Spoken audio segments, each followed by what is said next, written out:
Hello everyone. If you like what I'm doing here, please consider subscribing, liking, and commenting. It would really help the channel out quite a bit. Thank you very much. CBS Radio Mystery Theater presents...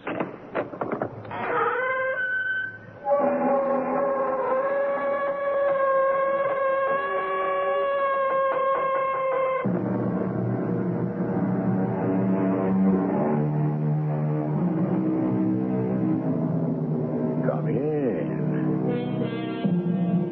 Welcome. I'm E.G. Marshall. Give a man a pipe he can smoke. Give a man a book he can read. And his home is bright with a calm delight, though the room be poor indeed. That was a fine poetic sentiment when it was first written about 100 years ago, but it may not have stood the test of time. For one thing, smoking has fallen into disfavor, and not too many books written today are designed to brighten and delight. These are grim times, my friends, and don't just take my word for it. Read some of the recent books, especially the one we're about to consider. With this book, we can do justice. With this book, we can get rich. Do you know what this book can mean to the world? I want only what it can mean to you and me. But I don't want money. This isn't just money. This is millions. Millions. Justice is more important. Captain, if you can't see it, well, only one of us is going to walk out of here with the book.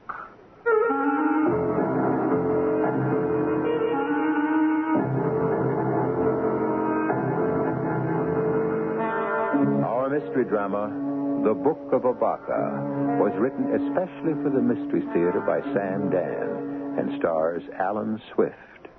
It is sponsored in part by X-Lax and Buick Motor Division. I'll be back shortly with Act One.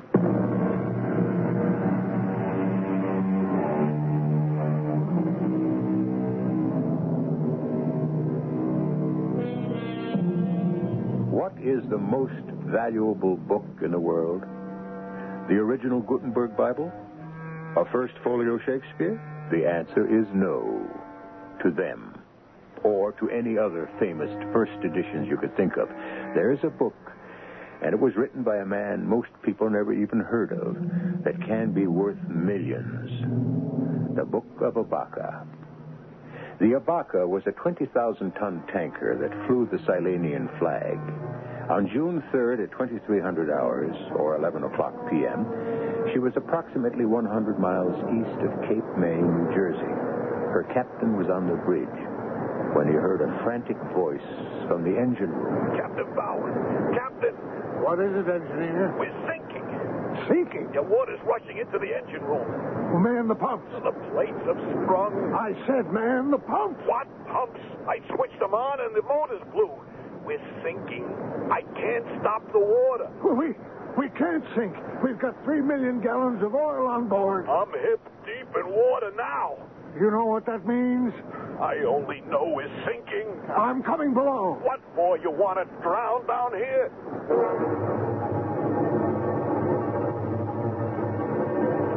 Every plate in the hull's beginning to buckle. This tub is gone. Do you know what this oil spill will do to the east coast of America? Captain, don't you realize it's over? Gone. I never lost a ship in my entire career. Captain, can't you understand? This one is gone. We'll be lucky to get out of her alive. All hands, prepare to abandon ship.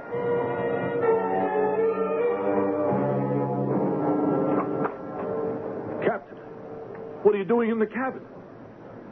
Captain, are you all right? No, I'm not all right. The crew is away. That's good. Come on, Captain. Where? Well, there's a life raft left for you and me. Let's go. We don't have 5 minutes. You go ahead, Carn. What do you mean I should go ahead? Just what I said. Wait a minute. You're not going to do what I think you're going to do. I am. I'll go down with my ship. Oh, no. Oh, that's for books, for movies. I cannot leave this ship with a good conscience. Can't we argue later? 3 million gallons of crude oil. You know what this will do to the coastline, to the fish, to the birds? It'll destroy the livelihood of thousands, the enjoyment of millions. How can I face people? But it isn't your fault. Yes, it is my fault. I should never have sailed on the Abaca. I knew she was unseaworthy. But I let myself be convinced. I still say it isn't your fault. Vanity, my vanity. I'm old. I'm too old to command a ship. Why didn't I accept it gracefully? Captain, before it's too late. But they flattered me. They said, Captain Bauer, you're the best there is. Take the Abaca. Vanity. I was so happy for a command, a ship. Didn't I know she was little more than a heap of scrap metal? Well, everybody knows that. Everybody does not know that.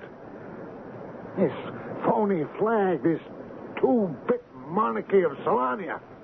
It's all a dodge to register rotten ships and crooked corporations. Captain, there's nothing we can do about it. Oh, you're wrong. There's plenty we can do about it. But I cannot do it if I drown here like a rat in this death trap. How good. Let's go. Yes. Yes. Let us leave. My waterproof bag, and I'll need... Captain, there's no time to look around. The book. The book that will destroy them. The book of the Abaca. The log book of the Abaca.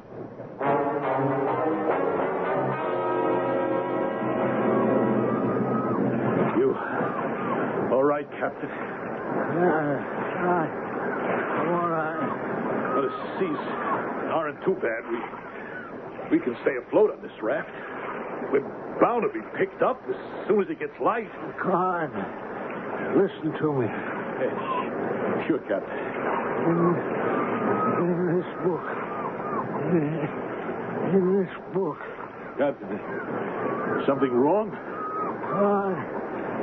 I'm dying. Well, what's the matter? I don't know. I'm dying. You wrap yourself in this blanket. Won't help. Hold on, Captain. In a couple of hours, we're bound to be picked up. Come on. Now listen. Don't say anything. Just listen. The Terry Corporation. Yeah? The Terry Corporation, yeah. Okay. They own the Abaca.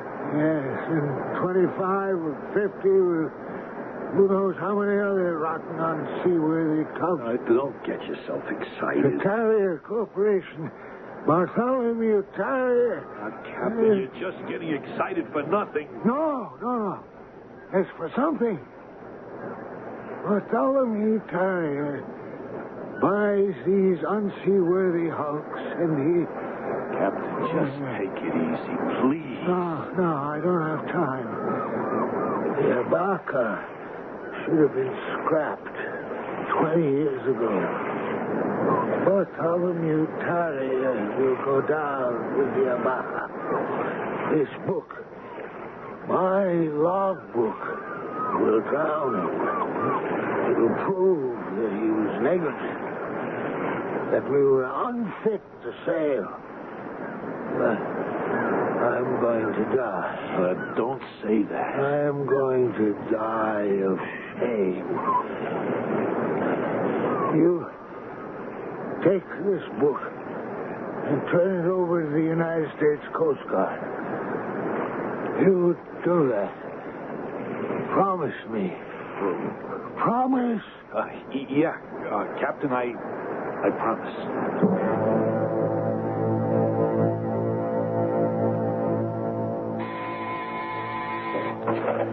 Yes?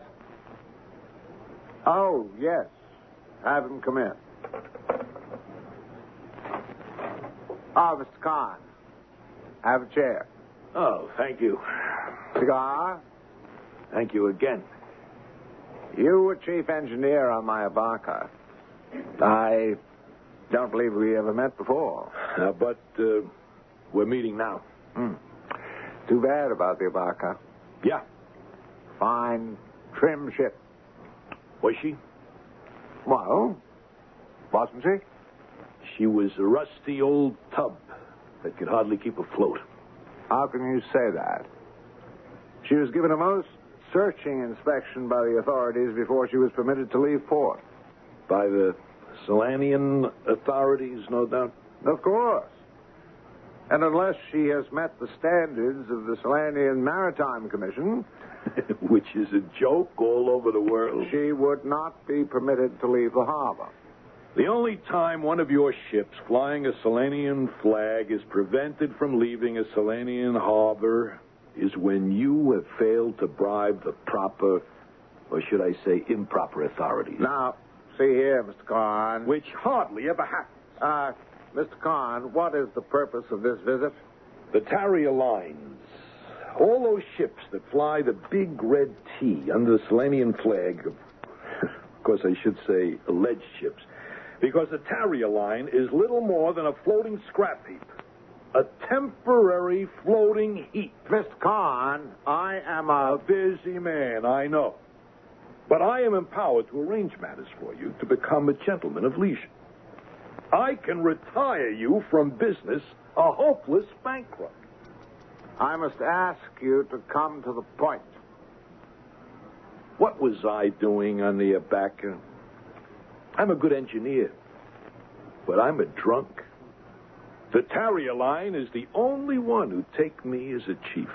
Well, I must say you display remarkable gratitude. And Bowers. Who else wanted a captain his age? But we're okay for Tarrier. Why? Because the price is right. Well, I fail to understand your complaint. Your ship, the Abaca, is down on the bottom, 100 miles out. And there's a mammoth oil spill 3 million gallons thick headed this way. An unfortunate circumstance of our technological age. And you sit there, fat and happy, convinced you'll even make a buck on this tragedy. You actually think you're going to collect insurance for ship and cargo. I know I'm going to collect. Now that the insurance company can prove negligence. What negligence? My poor man, you're evidently suffering from your ordeal. Negligence cannot be proved. The equipment failed. Really? All of it. Obsolete. Faulty. And who will testify to that?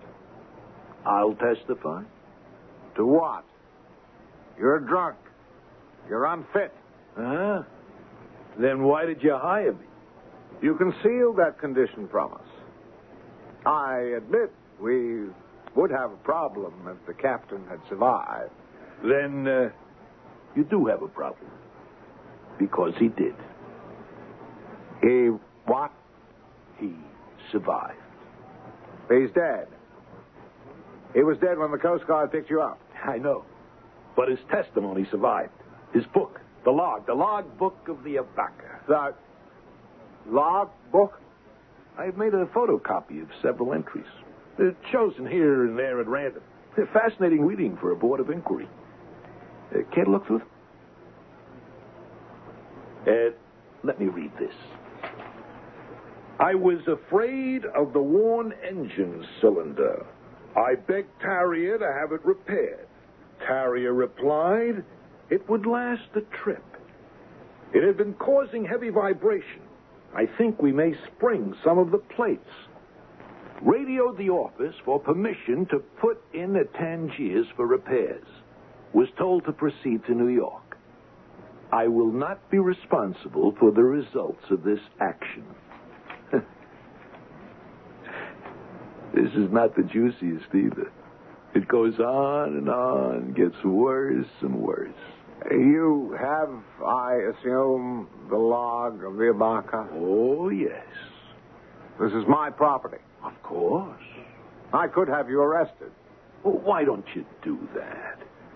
I will then turn the book over to the American authorities, and I'm sure they'll be eager to look through it under the circumstances. Well, isn't that your intention in any event to turn the book over to the authorities? It was Captain Bauer's intention. He was a very old man with a very guilty conscience. He was out to sink the Tarrier Line. And what is your intention? What do you want? What do I want? A life I always dreamed of. A life of ease and grace. A life completely secure from storms. Is such a life possible? Enough money makes anything possible. And how much is enough? $2 million? $2 million. $2 million. For the logbook of the Abaca. Well, that's a rather expensive book. Yeah, true. But think of how much more expensive it would be if it were ever published. $2 million for an unpublished manuscript. Even in these overinflated times, that's an extremely substantial sum. $2 million. And it doesn't even have any sex in it. Mr. Terrier looks across his desk at Mr. Carn. What do you suppose his answer will be? Don't guess. Just wait for Act 2.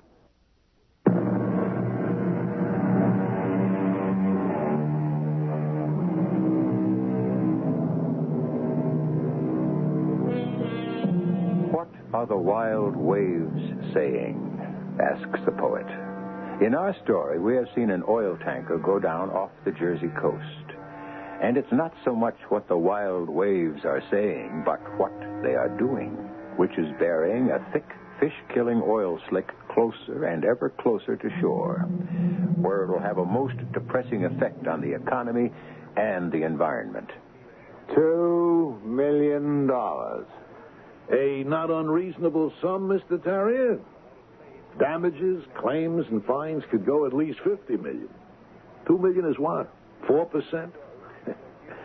No, Mr. Terrier, you are getting a bargain. Actually, the buy of the century. The log is in your possession? Yeah? It is immediately available? Ready to change hands at an hour's notice. Well, you realize, of course, I do not have $2 million in my pocket. Where may I reach you? Well, we can't do it that way. I'll be in touch with you. How much time do you require? A day. Fine. I'll call you this time tomorrow.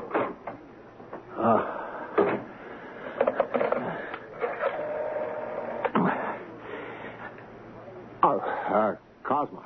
Is Roland about? Good. A man named Kahn. He's just left my office. He's 6 feet tall, thin, red hair. He should be headed for the elevators. Roland's to follow him, find out where he lives. Yes, right. I'll have other instructions for you later.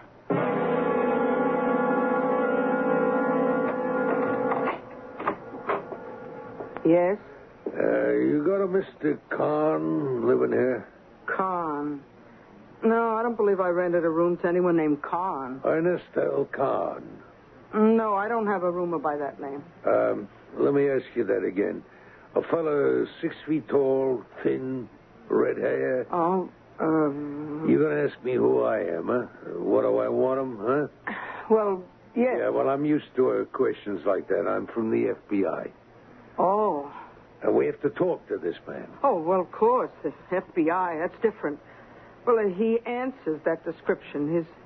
His name is Edwards. Edwards, huh? That's very significant. Arthur K. Edwards. That's got to be a full name. Oh, I knew there was something suspicious about that one the minute I laid eyes on him. Did you? Oh, yes. You don't fool Edna Miller. I'm an excellent judge of character. Yeah, sure. Well, now I got to see this fella. You better stay here. Oh, you mean he's dangerous? Nah, nothing like that. Just tell me what room he's in. Oh, well, number 6.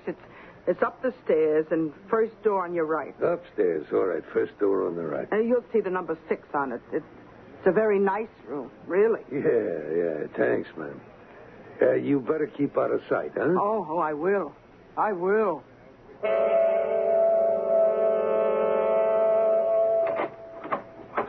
Hi there, Mr. Kahn. Who are you?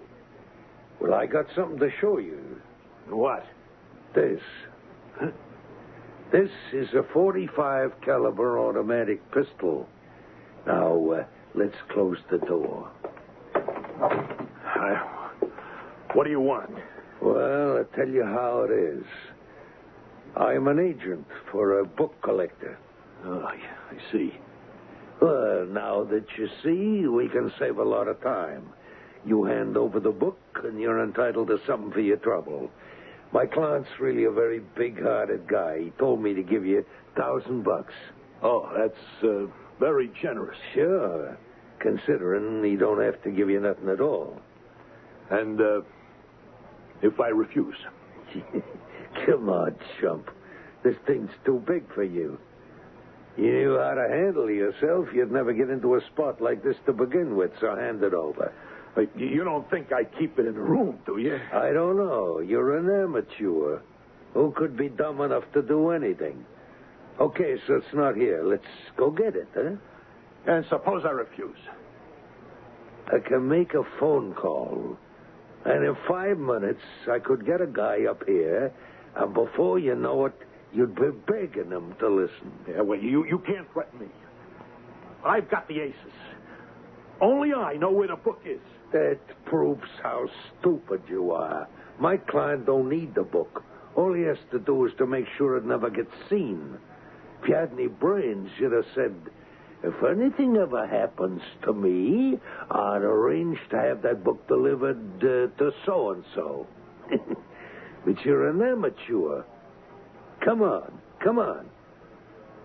Get out of it while you're still alive. Well, what do you say? Well, listen, mister. Only a professional can make a killing. An amateur can only get killed. There. $1,000, and you're out of it. okay. You win. Hand it over. Now you're talking. What the... Drop it, or I'll break your arm. Let go, I'll kill you. Yeah, you asked for it. Oh, I heard a shot. Out of my way. Help! Police! Murder! Help! Oh, police! Catch him! Hey, you there! Halt! Police officer, halt!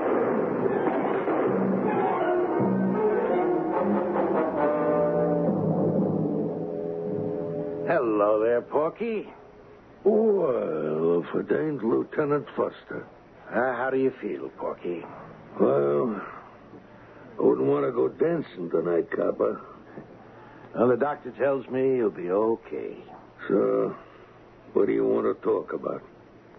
Who was he, Porky? Who was who? The dead man. What dead man? Oh, the one you killed. Did I kill somebody? Hey, you want to play that game, huh? The name of that game, copper, is democracy. I didn't kill nobody unless and until a jury of my peers says so. Porky, we've got you nailed. You were running from a house with a smoking pistol. Your bullet killed him.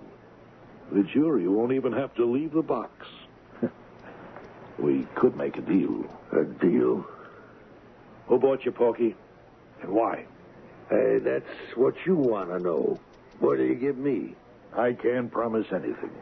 No? Well, I'll do it my way. I'll keep my mouth shut and trust my connections.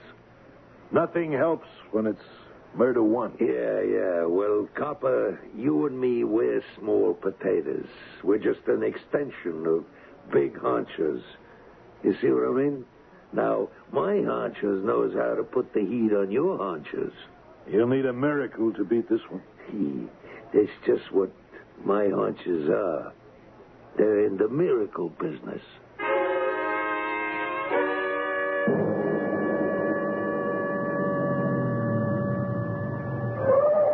Hello, Lieutenant Foster. I'm Patrolman Leone. Oh, you're the cop who collared Porky Adams. Yes, sir. Well, that was a good job. What are you doing here? Well, the old dame, Mrs. Miller, owns the rooming house. Is she okay? Well, the doc says she's still in some kind of shock. Precinct assigned me to keep an eye on the place. I came here to talk to her. Mrs. Miller? Who are you? I'm a police officer. If you're a policeman, why aren't you wearing a uniform? I'm a detective. I don't believe you. Officer Leone, will you tell Mrs. Miller who I am? Yeah, he's a detective, Miss Miller. Are you sure? Mrs. Miller, would I lie? Well, no. Well, it's all right for you to answer his questions. Now, the man who was shot, I don't want to think about it. what was his name? I don't remember. Mrs. Miller, the man who was shot in room number 6, don't you have a rent book where you keep records? Is this the book on the table? Hand it to me, Leone. That's my book. You have no right to look at that. Of course. You look in the book and tell me who was number 6. Well, I don't have my glasses. Officer Leone, will you? Yeah, sure thing, Miss Miller. All right. Room number 6. Here it is. Mr. Arthur K. Edwards. That's the last entry. Then his name was Edwards? If it says so in the book. All right, now, the killer. How did the killer get into the house? Well, he rang the bell. And? He said he was from the FBI, and he asked for Mr. Edwards. Mm-hmm. And then what happened? He rang the bell, and he asked for Mr. Edwards. Is that what happened? No, Officer Leone, that's not what happened. But you just said... He didn't ask for Mr. Edwards. He asked for someone else. Someone else? Who? Think. I can't think. I'm scared out of my wits. I was there when a human being was murdered. Who did the killer ask for? I don't know. I don't want to know. What was the name the killer asked for? I can't remember. I know it's hard, but try, eh? Promise me you'll try. Yes, Officer Leone. All right, the name. Did it sound Italian, like mine? Or maybe German, or Irish, or Polish? Was the name like yours? Miller? Or Foster? I tell you, I can't remember. Yeah. It's all right, Miss Miller. I know you're trying so hard. Honest, I'm doing my best. Sure you are. Honest, but that's his name. His name is Honest? Yes. No, it's Ernest. That's right.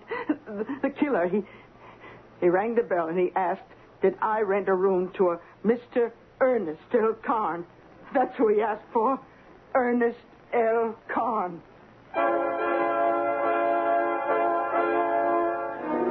Well, what's in a name?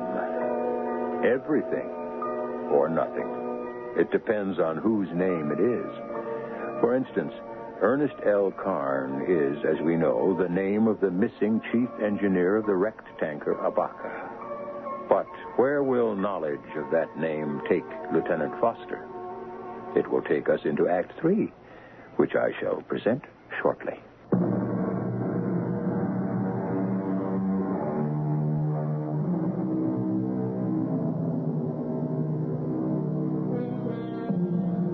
Not that we wish to seem profound, but any story, every story that deals with human beings is basically a story about mankind. We happen to be the order that stands on top of the animal kingdom. The reason for that is we are smarter than the beasts below us. And that's the problem. We are so smart, we tend to outsmart ourselves. We and the beasts share the same environment, but everything the other animals do enhances the natural environment. After all, did you ever hear of a fish that caused an oil spill? That's who he asked for. Ernest L. Carn. Ernest L. Carn. Lieutenant, why is that name familiar? Ernest L. Carn. It's not some hood. No, but I remember hearing that name. Carn. Oh, I know. You do? Yeah, I heard it on the news, and I read it in the papers. Who is he, Mrs. Miller? He was rescued from that ship. Carn, that's right. That's right, Leone. He was on that tanker. Oh, yeah, right, Lieutenant. The one that went down with all that oil. Khan was the chief engineer. The one that's missing. Lieutenant, a top professional like Porky Adams, what would he want to knock off Khan? Well, Khan was the target. Porky asked for him by name. Wasn't mistaken identity. Why? Why did anyone want to knock off Khan? Yes, Lieutenant. What may I do for you? Mr. Terrier, would you be good enough to identify this picture? Well, if I can. What? I've never seen such a serene face. Yeah, he should be. He's dead. Oh, of course. I know this man. I should say I knew him. It's Khan. He was chief engineer on the Abaca. Why is he dead? Someone shot him. Oh, my goodness. Why? Well, that's what we're trying to determine. Have they got the killer? Yes. And that's what has us in the dark. Why do you say that, Lieutenant? Well, the killer is a professional. Yes? He only kills on assignment. I don't follow you. He kills because he's hired. Who would hire him to kill Mr. Khan? And why? Well, I'm afraid I can't answer either question, Lieutenant. How well did you know Khan? Oh, he applied for a position as chief engineer. Did you interview him personally? He was extremely qualified. I hired him. May I ask you this? Your line has a reputation for low pay and hard work. Who says that? Well, I did some checking. If Khan was extremely qualified, why did he take a job with you? Well, A, because jobs are scarce. B, no one else would hire him. C, because he was a drunk. And D, may I suggest a reason why he was killed? I'd appreciate it. It's possible that Khan may have been bringing drugs into the country, isn't it? Well, Now, drugs, as I understand it, are controlled by the syndicate, an organization. Is that true? it would appear to be. Khan probably got himself in trouble with the syndicate, and for that reason he was killed. That would account for a professional assassin, wouldn't it? Yes.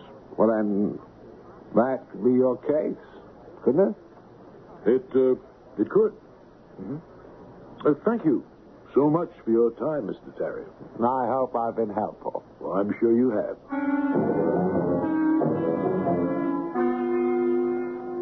Lieutenant Foster, could I talk to you for a few minutes? Sure, Leone. Where are you on the Khan murder? Nowhere. Look, I've been doing some thinking, and do you want to hear this? Okay. Well, this oil tanker, the Abaca, now, it goes down. You know the kind of damage it's going to create. Mm-hmm. Now, the company that owns the boat is known as Hustler Buck Outfit, right? Yeah. Maybe it's their fault she's saying. If it is, you know what they can be hit for? So... Who can prove it's their fault? The two best people for that are gone. The captain dies at sea, and the chief engineer is assassinated. The Terrier Company is motive. Leone, that's one of those excellent theories. Looks good, sounds great. The problem is there's no proof. On the other hand... Yes, Lieutenant? It could be good enough to scare Porky Adams. Hey, Lieutenant. Nice of you to come to visit a sick friend. You're through, Porky. You're in this all by yourself. Ah, come on, Foster. You and me, we've been around long enough. Who was this guy they bought you to knock off? I don't know what you're talking about. His name was Khan. Ernest L. Khan, wasn't it? Well, this is your story, Lieutenant. You know who he was? No. Who was he? Chief engineer of that oil tanker that went down. Well, Looks like he was unlucky all the way around, don't it? So you see, the connections are off. The fix is out. Oh, rave on, Foster, rave on. I'll tell you what the DA's got. Kahn was ordered killed because he could prove that the tanker sank through company negligence. That's why a professional killer, Porky Adams, was employed. The way the public is up in arms about it, you think there can be a fix? All I gotta do is keep my mouth shut. And nobody's got nothing. Untrue. We've got you for murder. Murder 1. And the death penalty is back in style. Well, Porky? Now or later? Well, say, for the sake of argument, Yeah? what kind of a deal could I make? I can't promise anything, Porky. Sure, you have to say that. And what I'm going to say is just conversation. You see what I mean? Yeah? You could never prove I said it. This Terrier guy, he says to me, Kahn has a book. We need it. Here's his address. Go get it. Scare him. Promise him $1,000 for it. But if you have to, knock him off. What kind of a book is it, I ask? Kahn will know what you're talking about, Terrier says. So I go there, ready to deal one way or the other.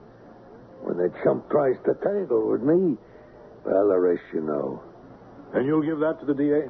In writing.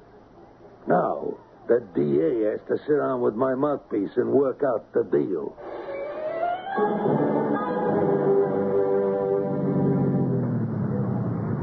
Hey there, Officer Leone. Hello, Lieutenant.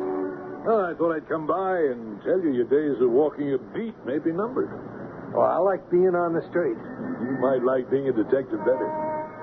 When I wrote up the report, I said it was your lead. Wow. Thanks, Lieutenant. You know, Leone, I've been a cop 20 years, and this is the biggest thing I've ever had. It involves millions of people. It has to do with the whole country. Not everybody has a chance to do something like this. Something important. Yeah, that's how I feel, too. I want this guy Terrier to be bagged. I never felt this personal about anything in my life. Hi there, Mr. Adams, is it? That's me, Porky Adams. Who are you? I'm the new resident doctor. You must be an important man. I see there's a policeman at the door. Oh, yeah. I'm getting more important every day. And I should be honored that I've been chosen to give you a shot. A shot? What am I getting a shot for? Well, according to the chart, it's an antibiotic. You still have some traces of the infection from that gunshot wound. The surgeon wants it cleaned up. Ooh, will it hurt? Oh, come on, roll over. You won't feel a thing.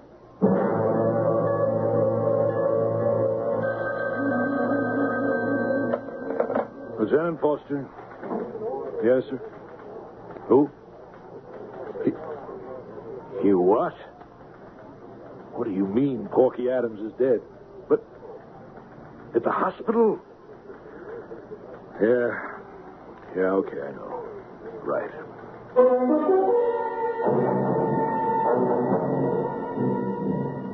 Lieutenant Foster, what may I do for you? It's not what you can do for me, Mr. Terrier. It's what you've done to me. Really? What have I done? Well, you, just to make a fast buck, you're willing to destroy the whole world. I don't follow you. You had Porky Adams kill Ernest Kahn. You can't prove that. Notice your instinctive reaction. You don't deny it. You simply say, I can't prove it. And you can't. When you found out Porky was willing to talk, you arranged to have him murdered at the hospital. You can't prove that either. You hired a killer who poses a doctor, and You can't prove any of it. you hired Porky to get a book from Kahn. The only book it could be is the logbook of the Abaca. None of this is provable. Which means the book exists. And I came here to tell you one thing. I'll find that book. There is such a thing as justice. You won't be allowed to get away with it.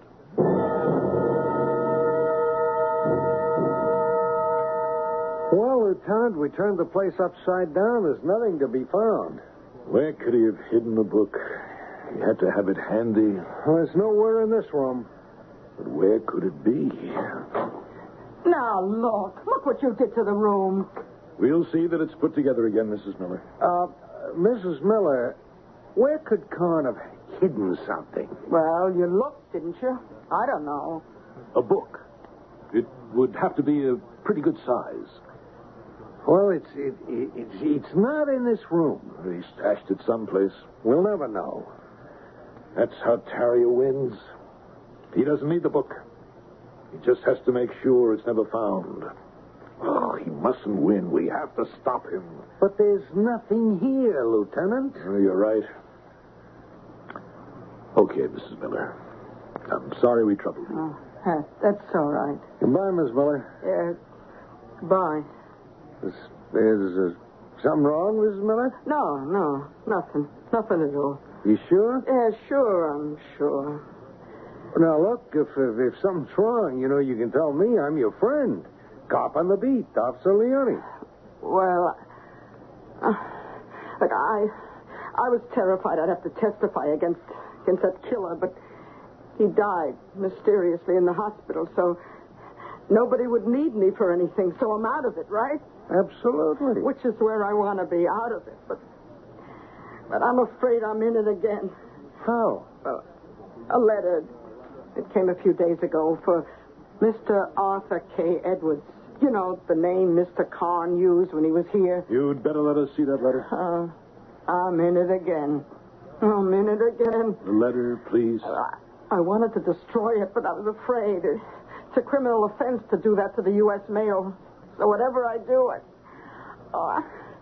I'm so scared. Where is the letter? In my bag. Here. It's from the National Bank.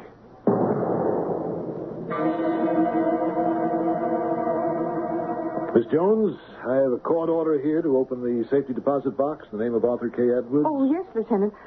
I remember Mr. Edwards. He rented this box just about a week ago. Is he in trouble? He's dead. Oh. You say he just signed up for this box a week ago? Yeah, see? See, here it is on the card. This notice sent to his address says he owes a year's rental. Oh. Well, you know why that was sent out? It was a mistake on the part of the computer. Mistake? Yeah, 8787. This is the one. Yes, the computer's always fouling up on the billing. A lot of customers get mad. Oh, this is a big box. What did he keep in there, I wonder? What? It's a book. A leather-bound book. Well, what does it say?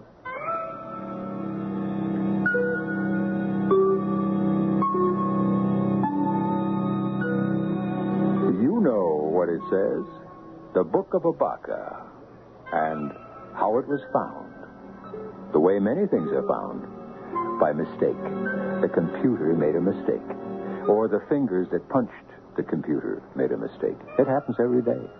So many good things and bad are the result of mistakes. But there is a peculiar significance and irony to the fact that the Book of Abaca should be found through a computer mistake. And I'll tell you why in a few moments.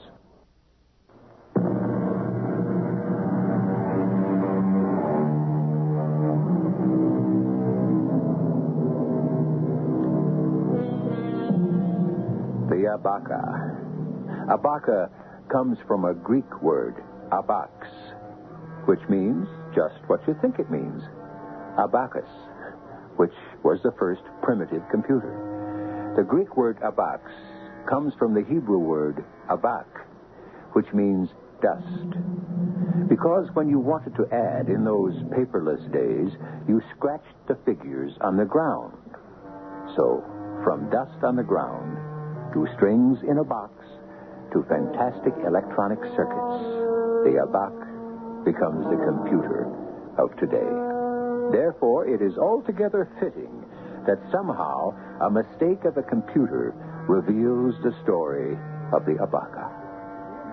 Our cast included Alan Swift, Robert Dryden, Court Benson, and Bryna Raeburn. The entire production was under the direction of Hyman Brown. Radio Mystery Theater was sponsored in part by Buick Motor Division and X-Lax. This is E.G. Marshall inviting you to return to our Mystery Theater for another adventure in the macabre. Until next time, pleasant dreams.